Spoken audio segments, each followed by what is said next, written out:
All right, guys, welcome back to another episode of Real Talk. It's a it's a busy Tuesday. Let's just say that to start from the get. Yeah, But we're ready to talk some football. It's Jeff, Brad. You're here. How are you, sir? dude, I'm good. Tough loss last night. Obviously, everyone knows I'm a Yeah. Steeler fan. But like you alluded to, just crazy in sports in general, and it's only getting crazier. And the NBA picks up here in like 3 weeks. So, I mean, for all the COVID we've had all year, and the unfortunate news for Ohio State fans about the game, but it's fun being on this pod, getting all this stuff to talk about. It's just like handing us stuff to talk about. So, what do you want to kick it off with? Yeah, I mean, just to piggyback off that before we get started here is Colin Cowherd is he's very famous for bringing up topics that basically pay the bills essentially. Without things like this, like without a day like today, you don't have things to talk about. Obviously, COVID's been a pretty tough year. Before I had you join the pod, there were times where I'm like, I don't have anything to talk about. Um, and it's been nice having you, and obviously we're just having an open conversation over a mic. But Hmm. yeah, let's start off with the biggest one of the day. I think this is breaking news that at roughly About around three, lunchtime today. a Well, little three over o'clock. three. Three Yep. o'clock. Michigan cancels their game against Ohio State, and we're gonna try and do our best to stick to just the facts here. Okay, there's a lot of rumors, a lot of things going on. We're just gonna talk about the facts because that's what we try to do on this show, and we give opinions, but we're not gonna speak on rumors and all that other BS. Michigan cancels the game. Uh, they said that they have more players testing positive every day. They're seeing increasing in positive tests. Therefore, they decided it's not smart to go through with the game. And I mean, it's a Tuesday, so there's a couple days left that Ohio State has to try to somehow make this up. As of right now, as it sits, Ohio State does not have enough games to qualify for the Big Ten championship. Will that change? Who knows? Again, we're just speaking on the facts here. With all that being said, you're a Michigan fan. I'm a Michigan fan. What's your initial reaction? My initial reaction is I don't think anybody thinks it's shocking after Michigan canceling the game last year. Agreed. Um, I know typically on a normal year, this would be demoralizing for everybody involved. I think Absolutely. I think a lot of Michigan fans didn't really want to see the game Saturday. Yeah. Maybe they did. It's always a shot, but this is the worst I think Michigan's looked in the past decade. I mean, maybe that's a stretch, but I think my initial reaction is a lot of Ohio State fans thinking this is bad because they're not going to get a Big Ten championship game. Um, but in my opinion, I think this is good for Ohio State. And I think it's good for Ohio State. It's not good for the fans because they don't get to walk around and point and laugh at Michigan fans. That kind of sucks. But the committee is 13 guys, and they understand Ohio State's one of the best four teams in the country.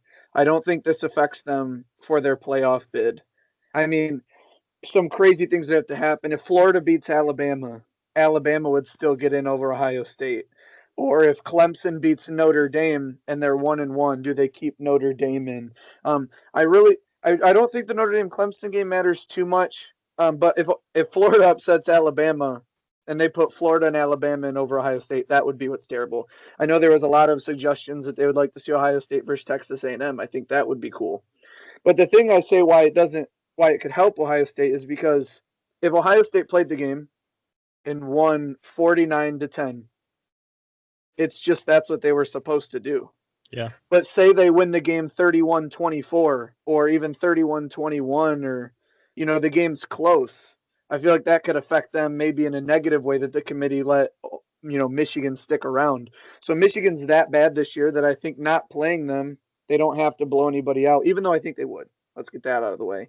But I don't think it affects Ohio State because it's not a entire public and they're like, oh, this opens the door for Coastal Carolina or Cincinnati. It's 13 guys that are on this committee, and they're going to put Ohio State in, my opinion. But they still have time to find a game. Will they rematch Indiana? I don't know. I don't think they would. Let, let, let, let me Hold jump on. in here. So you said a lot of things. I'm going to try and go in order as well. First off, I'm disappointed. I wanted to see the game. I believe it's more of an embarrassment to cancel the game than it is to play the game and lose.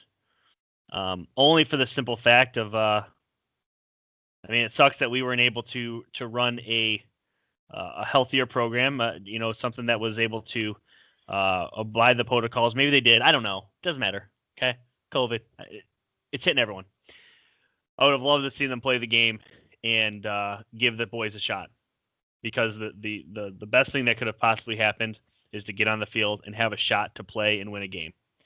I don't think you can ask more as a senior going out this year is for a shot to beat Ohio State. That alone means something, especially in the season you're having now, to have a shot at an undefeated college football team that's your number one rival.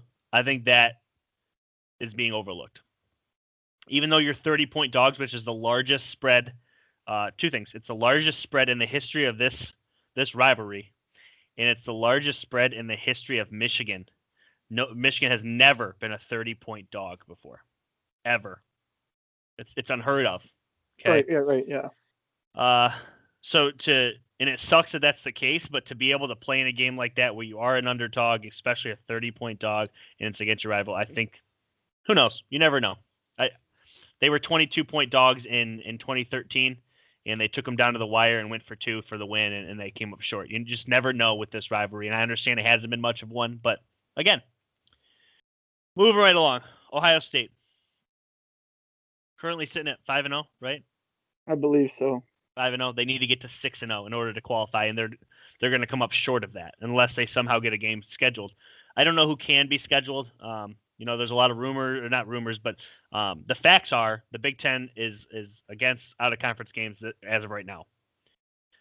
So my only counter to that, and this is an opinion, this isn't a rumor, is the Big Ten is going to let Ohio State play in the college football playoffs, correct? That's out of conference. So if they needed to schedule somebody in order to get a 6th win or a 6th game, I think they would let them do that. I don't think Indiana's a possibility because it's not a championship game, so why make them play twice? It doesn't make sense to me, especially because Indiana's starting quarterback's out, so it does nothing for you. It really doesn't. I think at best what they could do is they could take Indiana's opponent for this week, and I'm not even sure who that is. It might be Purdue. I'm not really sure. And you could take Indiana and make them play somebody else, or just cancel their game and then have them play Purdue, because Indiana's not going to get in. As of right now, if Ohio State plays another game, Indiana would be left out, as they should be. I mean, they didn't beat Ohio State. So, again, a lot to cover there. I think it'd be fun to, hear today that there's breaking news that Ohio State's going to play either A&M or Coastal Carolina or Tulsa, who's 6-1, I think. Or Cincinnati in state. Cincinnati actually just canceled their game this weekend because of COVID. So they're was it the other team? Cincinnati. It was Cincinnati. So Tulsa opens up. Okay, and they're ranked. They're 24th. So there's options there, and right. I think it'd be fun. It'd be a fun matchup. First off, Ohio State A&M, regardless of where the game's played, if those two were to match up, I think it would pop a massive rating. Absolutely. I don't think that they would be able to get a deal done in which Ohio State's going to A&M, because A&M allows fans. And I don't think that they would be able to get a deal done with A&M coming to Ohio State, because they just wouldn't go for that. They would somehow have to meet in the middle. Maybe the Colts were the Big Ten championship games, Lucas Oil. Maybe they would host the game. No fans, neutral field, play it out. It's not cold. It's a dome. Winner gets the win there. But yeah, I don't know if I agree or disagree with what you said as far as Ohio State doesn't need to do anything else and they're going to get in. There's preseason rankings so that we know ahead of time like who we think is going to be, and then obviously you play the games. Why play the games though if we already know who the Final Four are? Ohio State's only played 5 games. It would be so hard to get them in over A&M, who has 1 loss, and it's to Bama. It's by 3 scores. It's not good. It's not a good loss. Or a Cincinnati who's played 11 games. I think they're 11-0, maybe 10-0. And they're going to be left out. It would be so hard to give Ohio State that. And their only credible win this year is against Indiana. It's just tough. And we don't have to get too far into this, and that's where, if you guys, most of you listeners are on the Facebook page, that's why I say college football is broken. Because Ohio State is going to get in. over these teams that play well, and maybe that'll be the straw that breaks the back of expanding the playoffs, or if a new format. But the entire college football, no matter how hard you play and what you do, boils down to 13 guys' opinions on a committee. And they're going to look at it top to bottom: recruiting class, coaching, Heisman candidate, the Ohio State, everything about them. Like I said, the only thing Ohio State I think that could keep them out is if Clemson and Florida both win. They would still put Notre Dame and Alabama in over Ohio State based off their only loss. And Florida would get in because they beat Alabama and be undefeated. So I believe that is the only, if both of those things happen. Because if Notre Dame beats Clemson a second time with 2 losses, I still think they put a 5-0 Ohio State team in over Clemson for the Final Four. I think Ohio State's done enough that the only thing that could really, like, again, restrict the committee would be those 2 things happening. Yeah. I guess the one thing, and I've been saying this for a very long time, and I think 8's the magic number. Without going too much longer on this, 8's the magic number. You get your 5 Power 5s, you get 3 at large, and it saves a lot of troubles. Okay? I agree in a sense of what you said. College football is broken, and here's why. It is the only sport that I can think of. Literally, I've done so much thinking on this.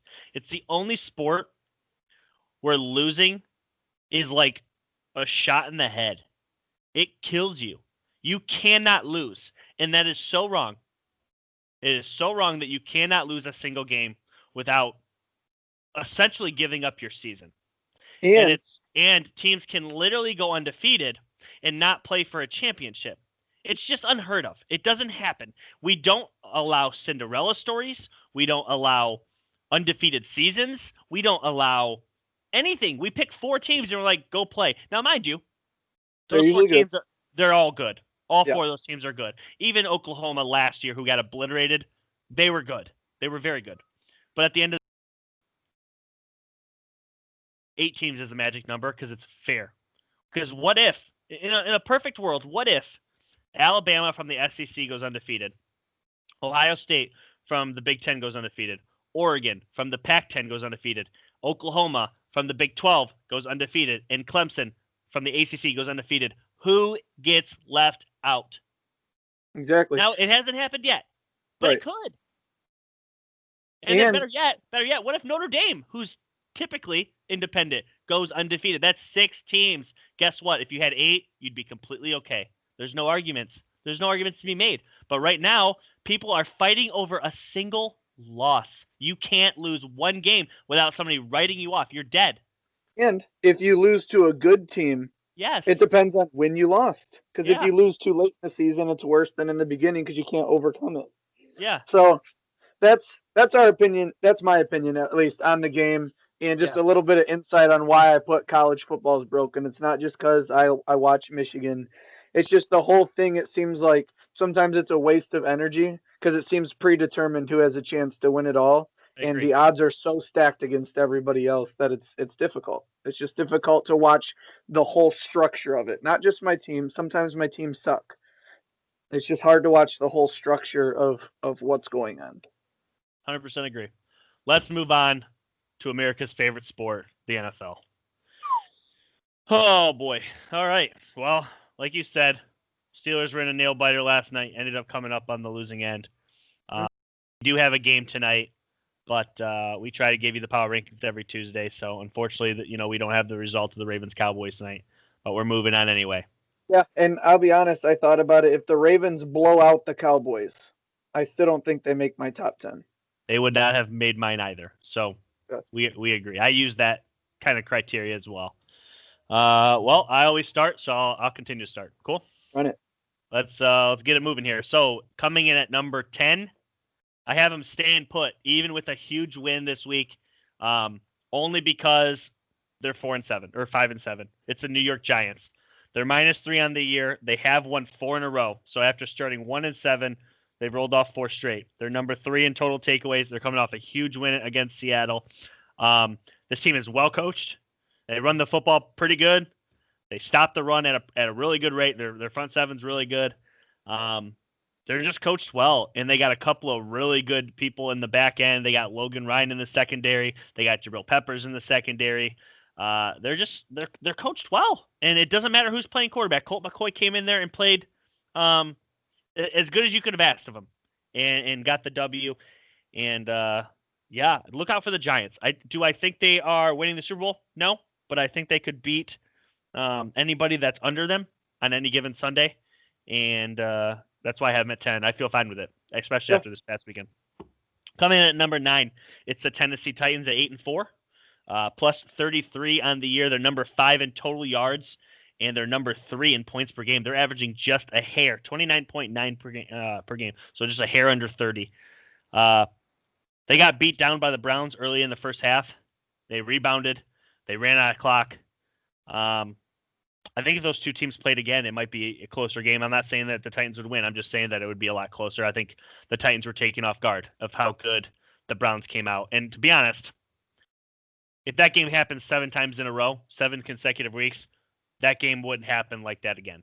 The Browns came out firing. It was just too much. Coming in at number 8, they didn't play this past week. They had a bye. It was their first bye of the year. I think this bye is going to massively benefit this team, and they get catapulted. It's the 7-5 Tampa Bay Bucks, plus 64 on the year. They're number 1 in defensive rush yards. They allow a staggeringly low yards per clip when it comes to rushing, and they take the ball away. This is a good football team, and they've had some unfortunate losses, a lot of them coming in prime time. But I think that this team moving forward can muster up enough couple of wins. And unfortunately, they're going to play on the road in the first round. But I think it's going to be the hardest. Whoever has to host them, they're in trouble, no matter who it is. I don't care if it's the Packers. I don't care if it's the Saints. Whoever they end up matching up with, they're in trouble. I mean, this is a good football team. Coming in at number 7, it's the Rams, 8-4, plus 58 on the year. Number 1 in pass yards allowed, number 2 in total yards allowed. So their defense is just it's good. I mean, we knew that. I mean, you used it earlier in the year, and there's been some up and downs, but this is a Super Bowl caliber roster. It really is. I think they could beat any team in the league. Really, I truly believe that they could even beat Kansas City. They could beat any team in the league, but they also shoot themselves in the foot a ton. So I think 7's pretty much good for them. I don't have them any higher as of right now. Coming in at number 6, highest they've been all year. It's the Cleveland Browns, 9-3, minus 15 on the year. They've had 2 really bad losses and then another close loss, but they haven't been able to recover from that point differential. They're on a winning streak, 4 in a row. Okay, it's 3rd best in the league. It's their first winning season since 2007 when they finished 10-6. Fun fact about that team. They had a Pro Bowl quarterback, a Pro Bowl running back. They had a Pro Bowl wide receiver. They were running the football well. They missed the playoffs that year. I don't think they're going to miss the playoffs this year, and I think they might even finish better than 10-6. We shall see. They still have a lot of hard games ahead. We'll get to that probably some other time. They're number 1 in rush yards per game. This is a complete football team. Their only problem is their quarterback, and when he plays like he did on Sunday, they'll be all right. So, number 5. Buffalo Bills, 9-3 on the year, plus 27. Number 3 in passing yards per game. They're undefeated in their division. They have a deadly last 4 games. Versus the Steelers this week, at Denver, at New England, versus the Dolphins. 3 of those games are absolute coin flip games. Who knows what's going to happen? I give them the edge in the Denver game. So at the very worst, they're 10-6. But I don't think this team's. Their resume is not done yet. They have a lot of winning to do or losing to do. We'll see. Coming in at number 4, it's Green Bay. They're 9-3, plus 80 on the year, 31.6 points per game. It's the best in the league. It seems like when they're clicking, they're unbeatable. But they have those times where they get punched in the mouth, obviously, and they struggle. And I guess we'll see what happens. But the Packers are a damn good football team. Coming in at number 3, and truthfully, it's a coin flip from 3 to 1. But I'm going to knock this team down a couple tiers. It's the Pittsburgh Steelers. They're 11-1, plus 123 on the year. It's the best in the league. Number 1 in takeaways. Number 1 in sacks. 17 points per game allowed. It's the best in the league. Ben Roethlisberger, number 1 in pass attempts. That is my only issue with them. They don't attempt to run the ball. We talked about this before. We talked about this a little bit on the Facebook last night. You know, There's a stat out there. Feel free to Google it, guys, if you're listening to this, and just Google quarterback records when throwing the ball 50 times. Look it up. You have basically Hall of Fame quarterbacks sit at a 25% chance of winning the game. Hall of Fame quarterbacks. We're talking Peyton, Drew Brees, Dan Marino, Brett Favre, all those guys. If they throw 50 times or more, their winning percentage is 25%. It's really bad. It's not the formula to win. Pittsburgh has done it a few times this year, but they finally came up with a loss. It's number 2. This is the most well-balanced, well-oiled machine. I don't even understand this team. It doesn't matter who they start at quarterback. They win the game. So New Orleans Saints, they're 10-2. Winning streak of 9 in a row. It's the best in the league. 106-point differential in the positive. They're allowing 288 yards per game. That's the best in the league. So their defense is just suffocating in a grand scheme. They don't allow any yards. And they score on everybody, even with Taysom Hill in there. But number 1, Kansas City. They've lost one game in about 400 days. They're unreal. They're 11-1, plus 116 on the year. Number 1 in total offense. Number 1 in turnover differential, tied with the Steelers. Number 1 in giveaways, meaning they do not give the ball away. Only 8 on the whole year. Patrick Mahomes is a freaking robot. That's where I'm at. My outside looking in. These teams we need to start thinking of them, but they're just not there.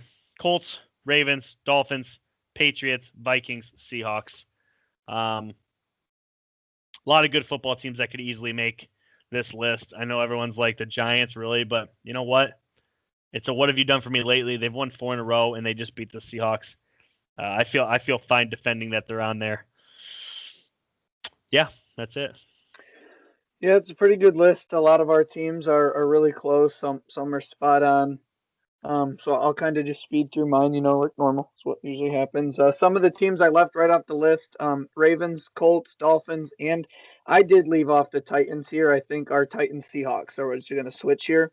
Okay. But at number 10, I have the Seahawks. Since week 9, they have 21 sacks, which is the most through that period of time. They have the leading receiver in DK Metcalf. But the Giants completely smothered their offense, and their defense is nowhere near ready to carry them.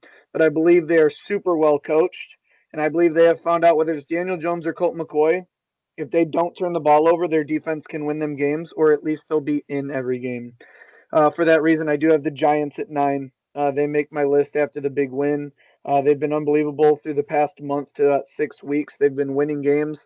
And right now, them and Washington are duking it out to not only win the division, but potentially both of them make the playoffs. They both have good wins, good defenses, and they run the ball well.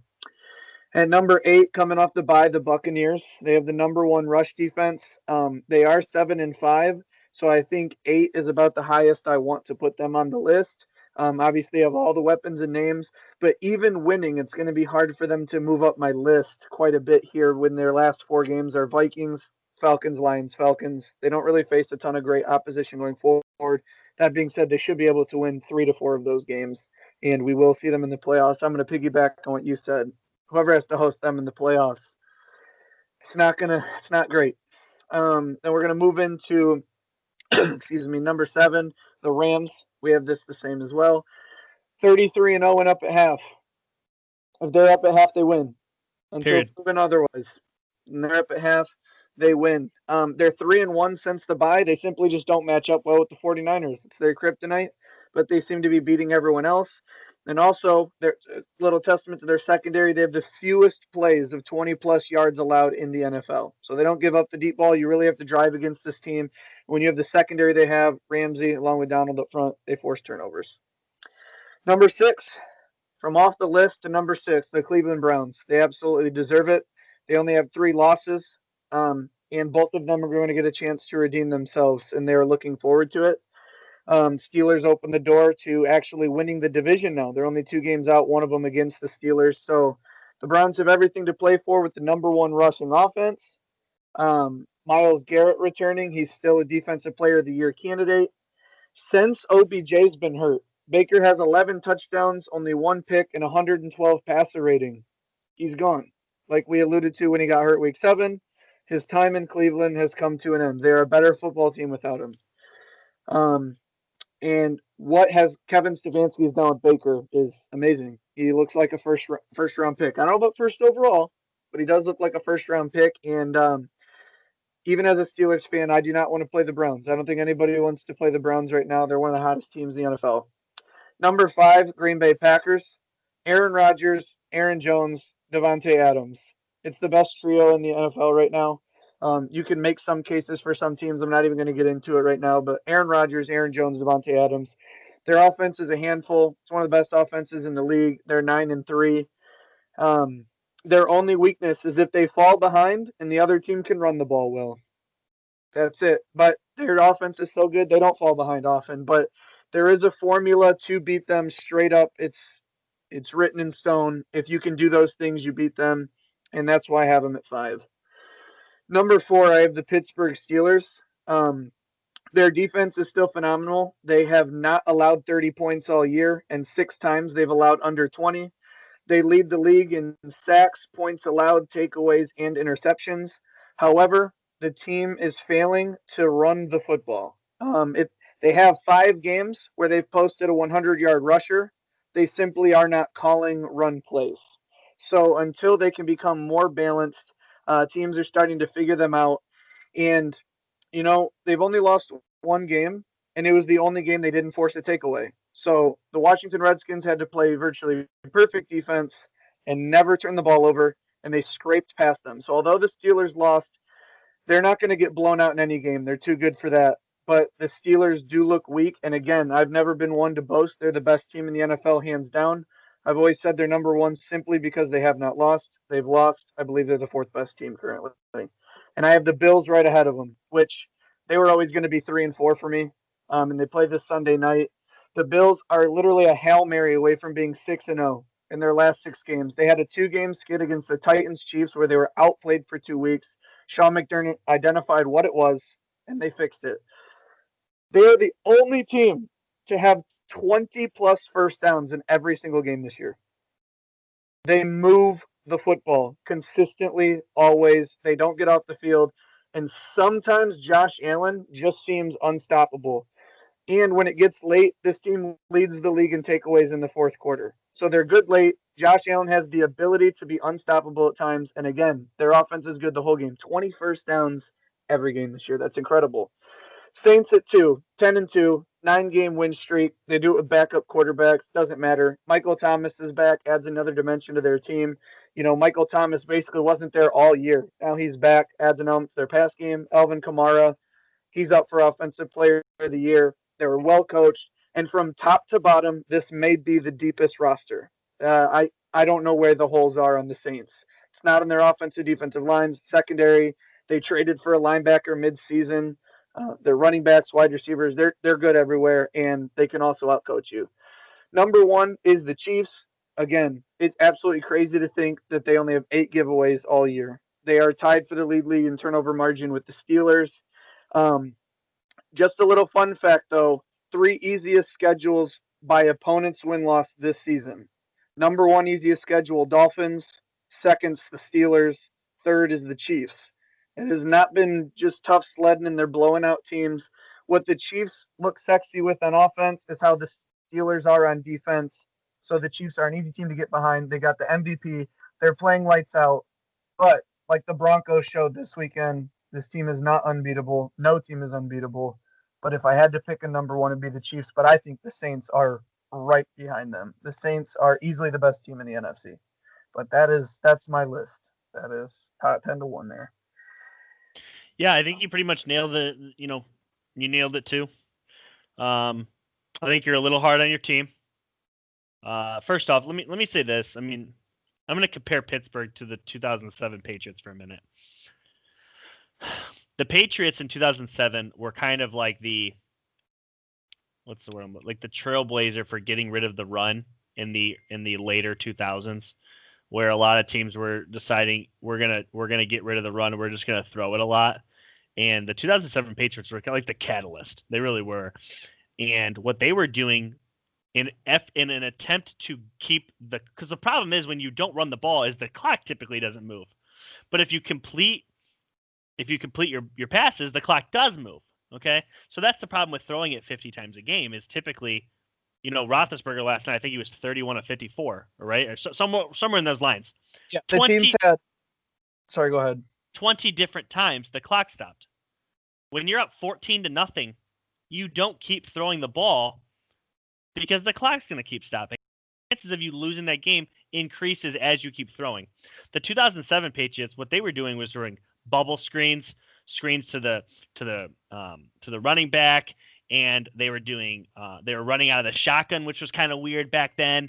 We're talking 13 years ago. It doesn't seem like that long ago, but it was. And now people are doing that all the time. And the Steelers are, when I watch them, they're a lot like the 2007 Patriots without trying to go over the top all the time, because obviously they had Randy Moss.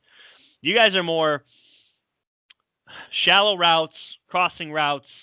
You do throw some back shoulder fades, obviously the deep routes to Claypool and stuff like that. I like what your guys' offense is doing, but there's not enough of those plays to keep the clock moving. If you're going to abandon the run, you got to keep it. Just to allude to some of that stuff real quick about the Steelers' inability to run, we do have a little bit of recency bias, how they've looked against the Ravens in Washington the last 2 weeks. Yeah. I'd like to add two things. Not only the drops by wide receivers, we've had 5+ drops in both games, but it's the Steelers' inability in short down situations to get them. We failed 4th and goals and 4th and 1s against the Ravens. We failed a 4th and goal and a 4th and 1 against Washington. With that being said, the last 2 games, we haven't had our all-pro center, Maurkice Pouncey, who some believe to be the best center in the league. It has been for a long time. And although James Conner is not a spectacular runner or a Pro Bowler every year, which he has been one time, but James Conner leads the league in rushing yards per carry out of the shotgun. James Conner's number 1 out of the shotgun rush yards per game. So I wonder, on the 4th and goal, a lot of you watched the game, when Benny Snell dives and keeps the ball up against his chest, it's 4th down. That ball needs to be extended in front of you, almost like the nose of what you're doing. And I'm not saying all these things get fixed by just James Conner and Maurkice Pouncey, but a lot of teams wouldn't be as good at running the football or what they normally do if they were missing their starting center and running back. So I guess with drops in the short down situations, the Steelers have been poor at the last 2 weeks. It's fixable. Our starters are returning against Buffalo. I just think it's crazy what the defense has been able to do. I think we're the only team who hasn't allowed a team to hit 30 points this year. And again, 6 times we've held teams under 20. I think that's absolutely incredible. And, everybody was waiting for the Steelers to lose to kind of give their input, and that's okay. I take it on the chin. But I just ask some of you who are listening with this, I see a lot of opinions on it was unjust, the undefeated. They haven't beat anybody. It was fraudulent. They're not the best team. I wonder what Steelers fans you're talking to, because all the Steelers fans I know is we're just kind of, our hands are up. We're just playing our schedule. All we can do is play. We play, and we knew we weren't perfect. We have the 22nd ranked offense in the league. That doesn't make us super dominant.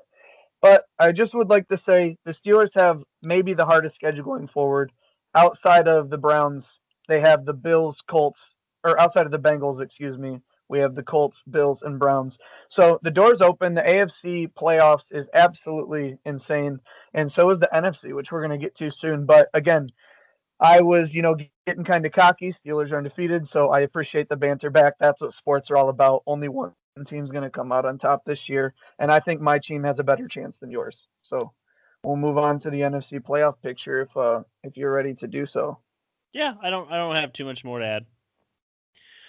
Let's hit it right on the chin. So starting from the number 1 seed. Yeah, number 1 seed Saints. Yep. They're number 1. Their last 4. Do you want to do win-losses again? I think that was pretty fun.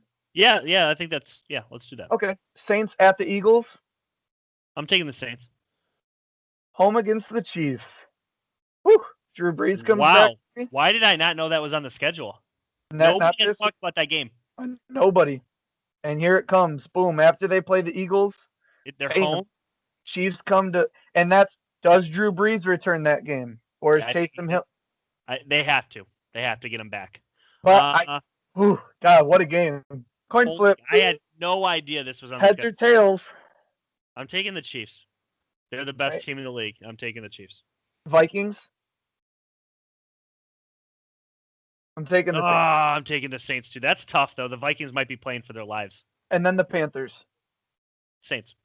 Yeah, so we'll say the Saints go 3-1, and they will end the season 13-3. Okay. I don't think that's crazy. Yeah. Number 2 seed is right now is the Packers. Yeah. At the Lions. That's a win for the Packers. Home against the Panthers. They take care of business there. Panthers have a shot at ruining the party, but I think that they do. That's a good game. That's a fun game to watch, but I think the Packers win.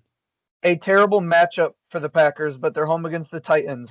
Titans fighting for their playoff life or maybe the seed. I think the Titans come up and beat them. I actually do. I agree. Yeah, I like the Titans. I think that game against the Browns, like I alluded to, you play it 7 times, it's not happening like that again. They finish at the Bears. The Bears defense is their pride and joy, and Aaron Rodgers destroys the Bears defense every time they play. I'm giving that to the Packers. Yeah, so they also finished 3-1, and they're going to be 12-4. Wow. So that puts them behind the Saints still. So they're still the 2. All right, keep it moving. Rams, home against the Patriots. Rams, baby. Rams big. Rams in a blowout. I hate you. They're still home against the Jets. Rams. They're at Seattle. I still think they win that. They match up too well against the Seahawks. Who won the last one? Rams. I got Seattle. I got split. Seattle needs that W. I got a split there. Then they finish home against the Cardinals, who they beat already. I think they beat the Cardinals. I like them beat the Cardinals again. So do you want to put them at 11-5 or 12-4? Because I think they beat Seattle. How many wins are you predicting? 4? Yeah, I think and I'm predicting 3. Let's give them 3. Let's give them a loss. Chances are they lose. So let's give them a loss. All right. Number 4 seed right now, Giants. Okay. But the Rams will finish 11-5. Giants, they are home against the Cardinals. I like the Giants. Weeks ago I would have said this. I like the Giants. The Cardinals are a Hail Mary against the Bills away from losing 5 straight games. I am a New England Patriot fan, okay? A lot of people don't know who this guy is.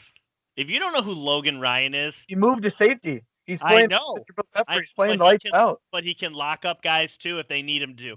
Logan Ryan is a dog. Jabril Peppers, obviously, a lot of Michigan guys know him, but Ohio State fans hate him.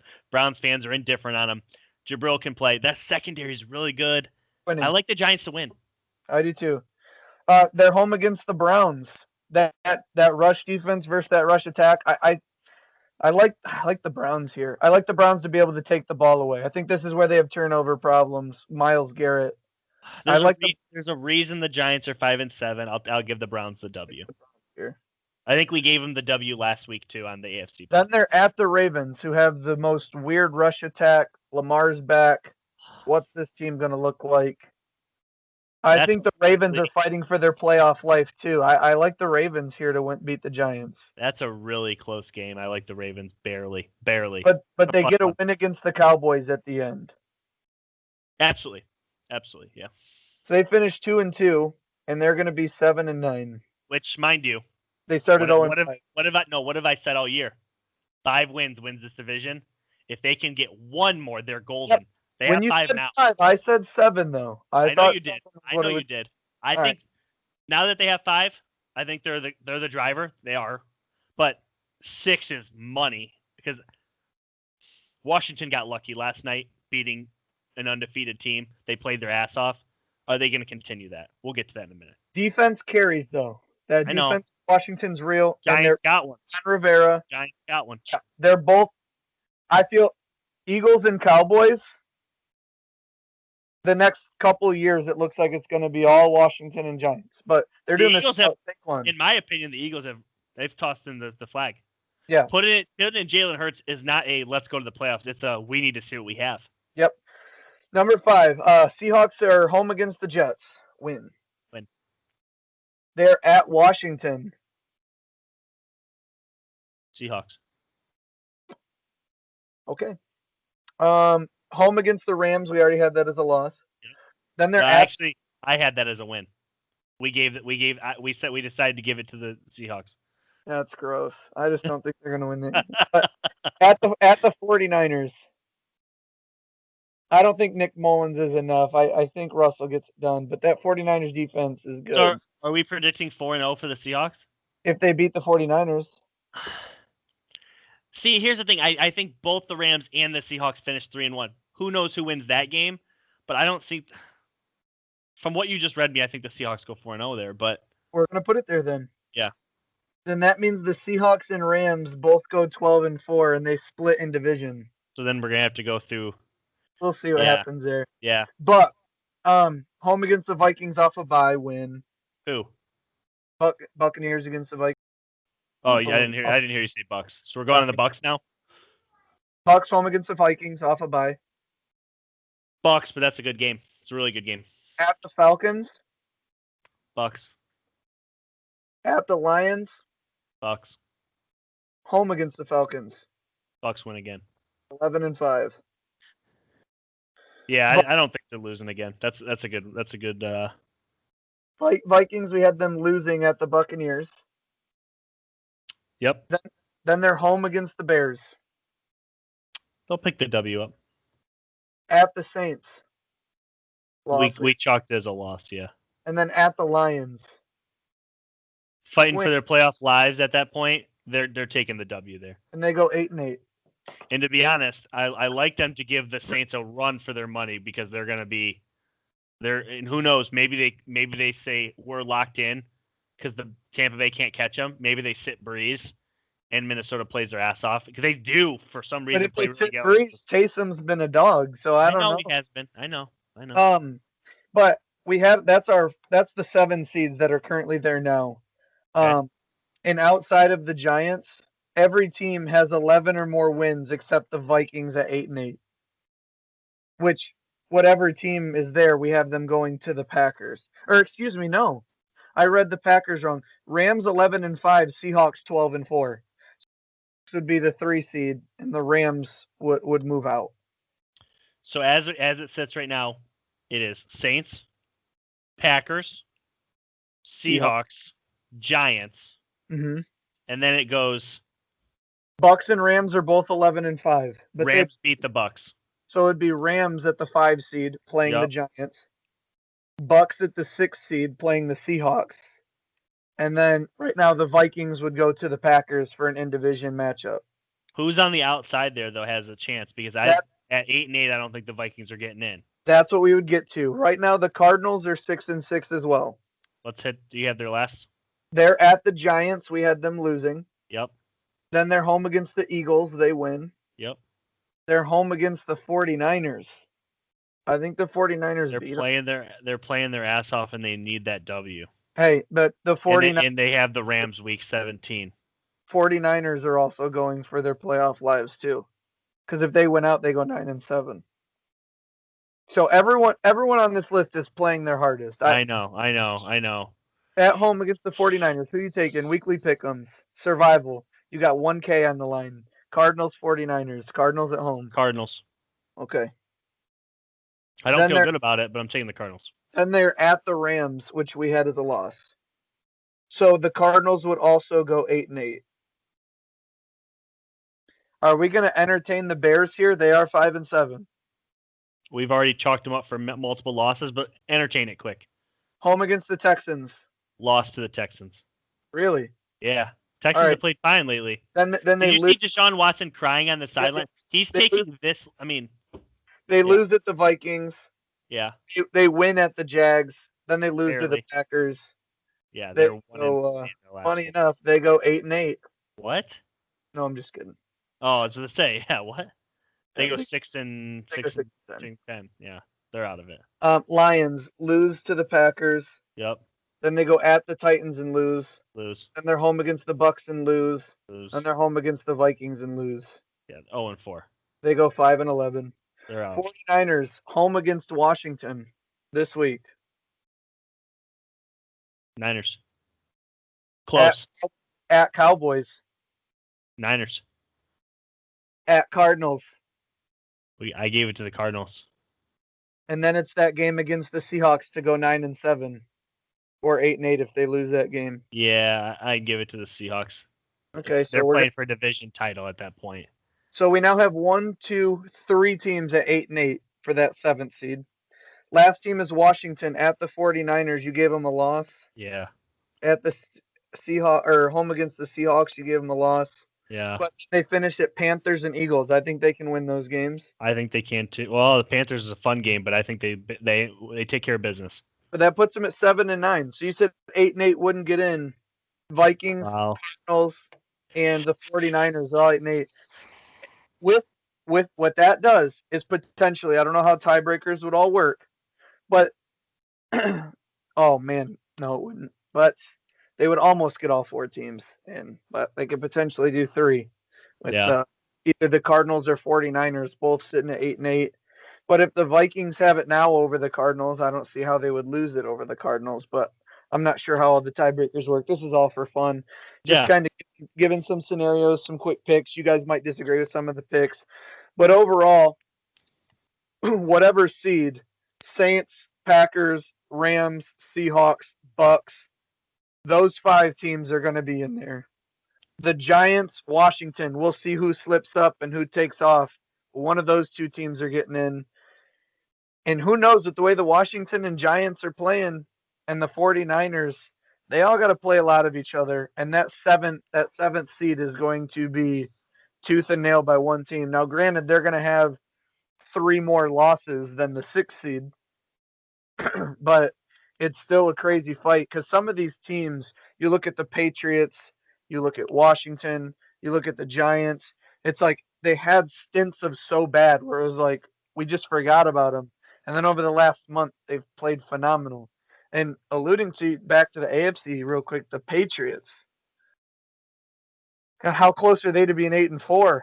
I mean, in terms of the games that they've lost, you know, the 2 yards to the Seahawks, and they lose that weird game to the Broncos. So, I mean, I'll hand it back to you. What do you think? I lose you.